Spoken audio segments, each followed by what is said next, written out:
You've been involved, you've been the victim of, and had somebody you love in 2 terrorist attacks. Yep. In the United States. Yes. Have we made any progress?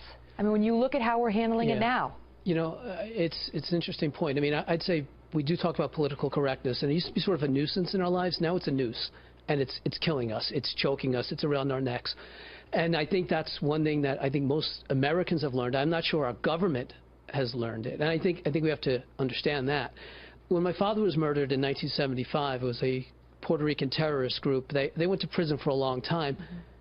Until 1999, when politically it was expedient for the Clintons to release these terrorists. So they did. So Hillary Clinton was involved in their release when she was running for senator from New York. We're still seeing some of that now. I mean, you look at what happened with Benghazi. You look about how terrorism has been used for politics. And what you said is, in a lot of ways, we've learned nothing. And it's very frustrating to me. I mean, as a 9/11 family member, and I witnessed the attacks, and my poor cousin Steve Schlag was murdered, and my father, who was his godfather, was murdered a generation before. You know, I see that we did come together for a while after 9/11, and we went to war to avenge that attack.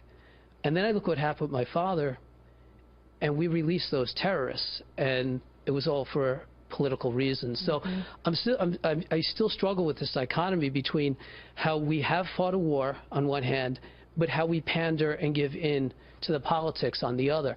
And it's disgraceful. We should be way further along in our war against terrorists now than we are.